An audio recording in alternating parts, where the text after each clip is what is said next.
awake right now? Are you sure? Are you really sure? Are you absolutely sure? Why don't you jump out the window to check if you're awake?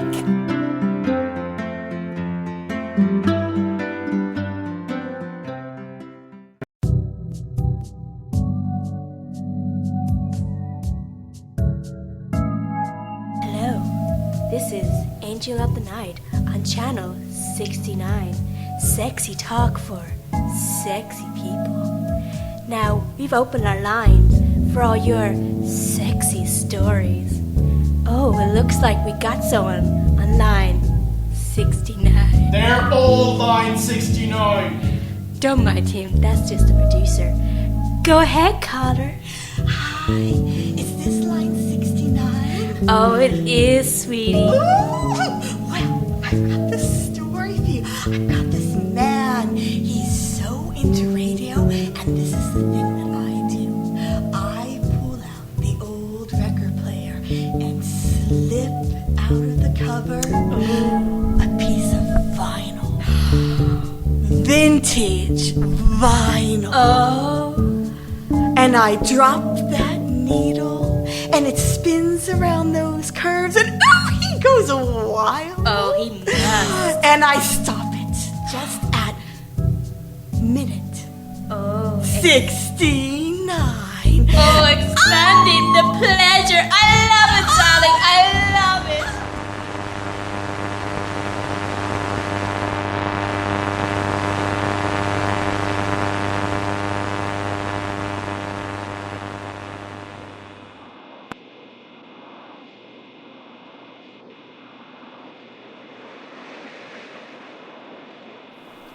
Not long after I arrived on the shores of the island, my home and my cell, I witnessed a shipwreck. It were night, the weather were poor. A small fishing boat was forced upon the rocks, its belly torn open. The rules that govern my employment are specific. I am not a lifeguard.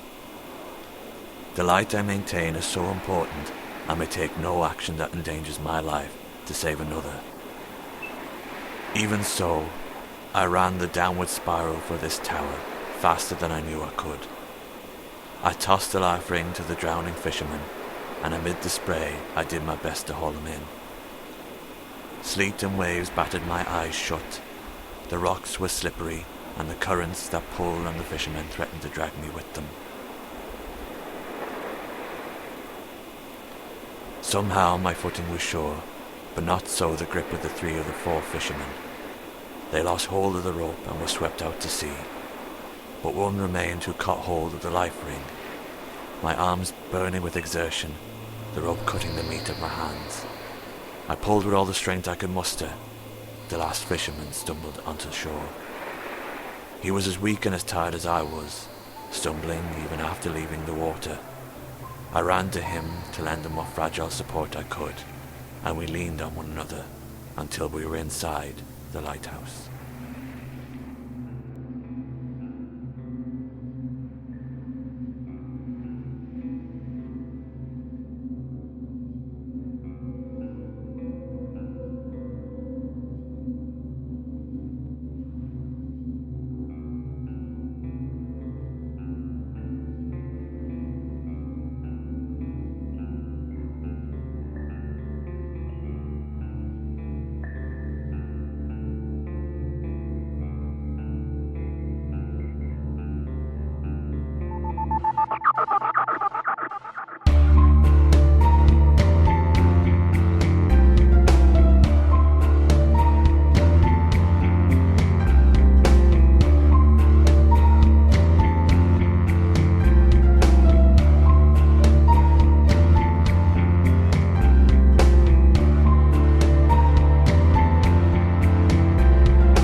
Good evening.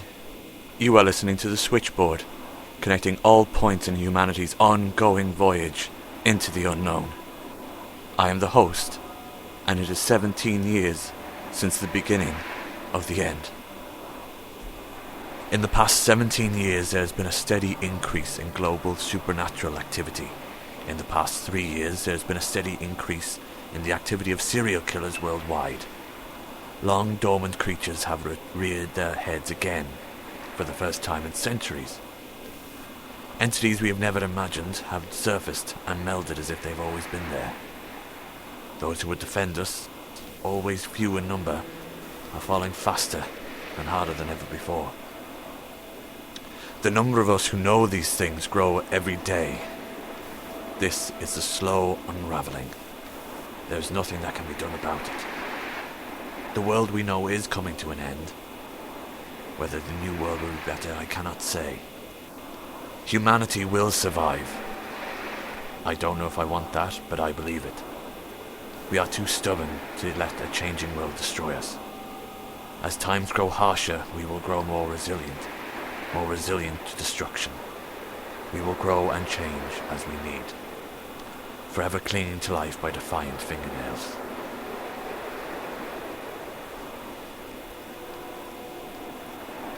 I've recently received an unusual amount of information in an email from a listener who wishes to remain anonymous. The listener did not tell me that they wish to remain anonymous in so many words.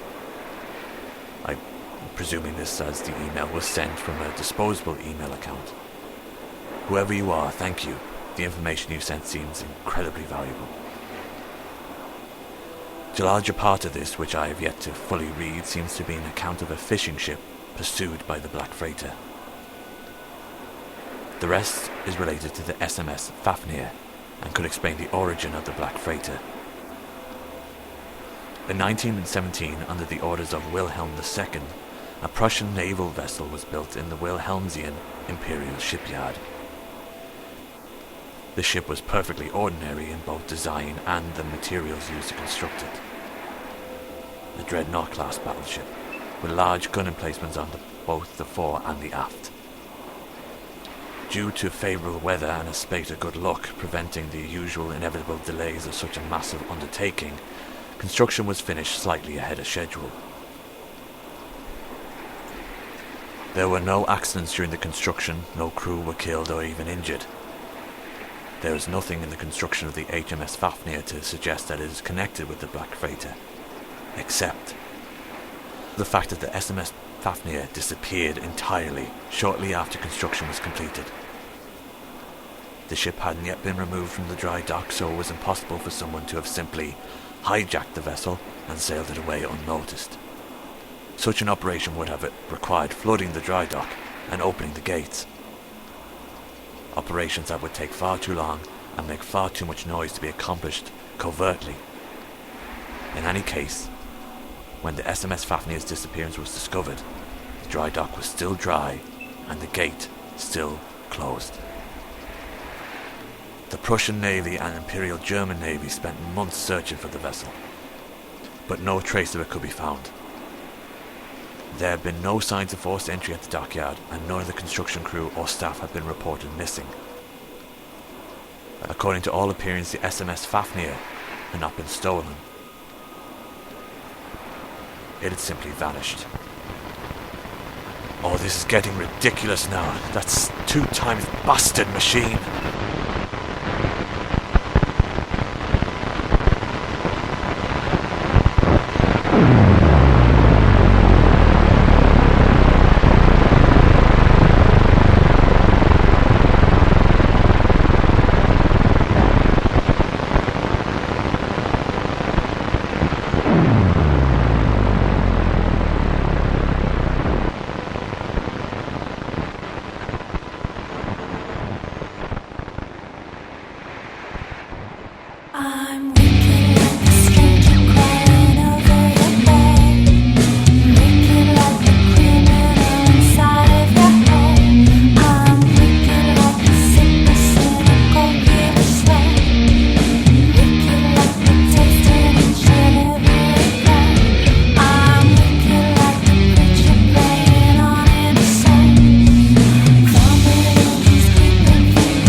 want nobody else. I'll be a tiger in a cage. I'm gonna keep you to myself. Oh no,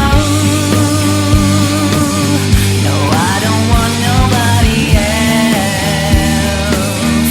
I'll be a tiger in a cage. I'm gonna keep you to myself.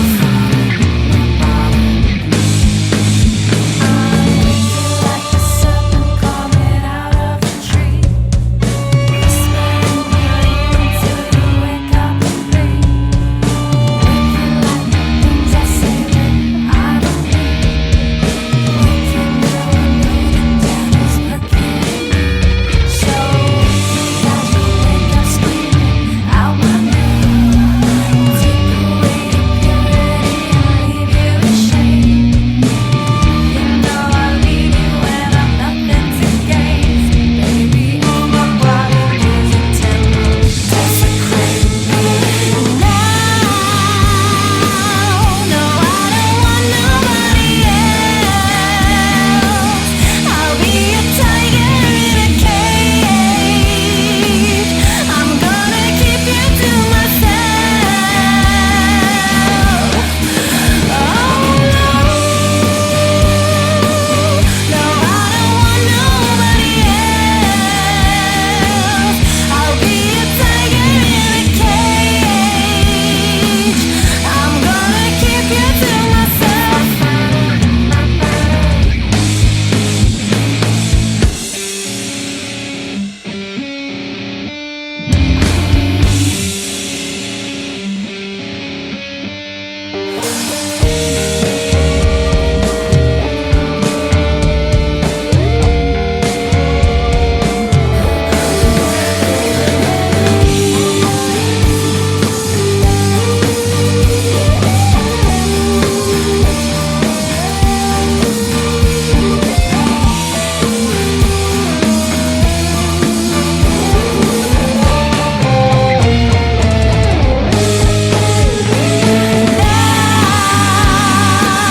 No, I don't want nobody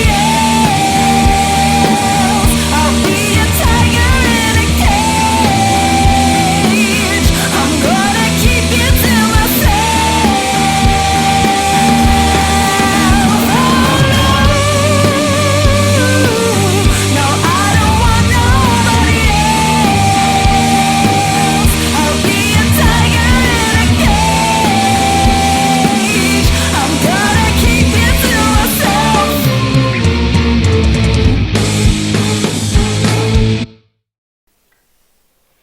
And that was the band Temple with their song Birdeatsbaby. The band is called Birdeatsbaby. The song is called Temple. Excuse me? Who the fuck are you? You with your fucking hair and your raggedy clothes, how dare you come in front of me and tell me I'm doing my job wrong? I want a Mikey! You get the fuck out of here like my ex-husband!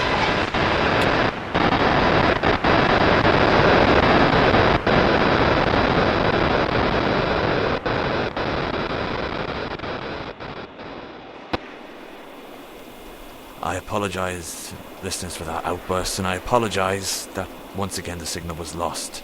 We will now conclude our show with the nightly report as always.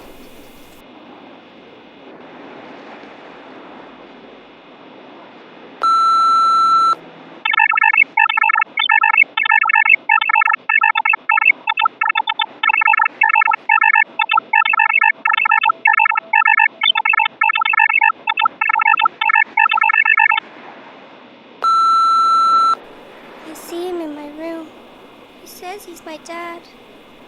But we buried Daddy this morning. He says not to turn on the lights.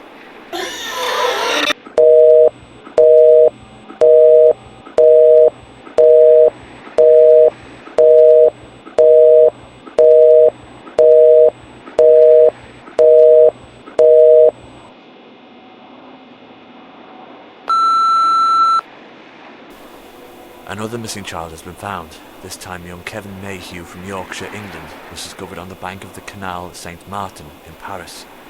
His body chewed and bones gnawed open. The Paris Metropolitan Police say the child probably drowned in the sea and drifted, being chewed on by aquatic life until he was washed up in the Seine. One of the forensic officers, however, wishes to voice her disagreement with this assessment. She says that for a body to float so far upriver, it's extremely unlikely. In addition, the bite marks on the body do not match any aquatic animal, or, for that matter, any land animal on record. Have you witnessed a supernatural event? Have you had an encounter with an entity you cannot explain? Do you have vital information for people around the world? If so, I will be happy to relay it. Please send all reports to the host switchboard, all one word, @gmail.com.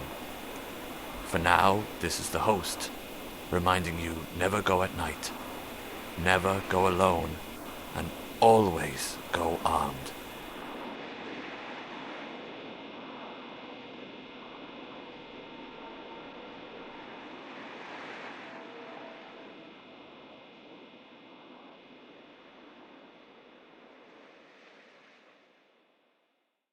The Switchboard is a Hog and Dice production, written and directed by Stephen Jack Cullen, with music by Thomas O'Boyle and Kevin MacLeod. The voice of the host was Keith Byrne. You can find out more and see our other projects at hoganddice.com. This episode's broadcast failure was performed by Anthea West, Aisling McCabe, Stephen Jack Cullen, and Daria Walsh. The song was Temple by Birdeatsbaby. You can find out more on their website, birdeatsbaby.co.uk. If you're in Dublin city centre and are looking for a place to while away the hours awaiting the inevitable heat death of the universe, why not drop into the Clockwork Door? They have a games room, a study room, a fully stocked kitchen, and a board games and reading room. You only have to pay for the time you spend there, and rates start at 8 cents a minute for the first 2 hours. Find out more at clockworkdoor.ie. If you enjoyed today's episode, maybe you'd also like The Futility of All Things.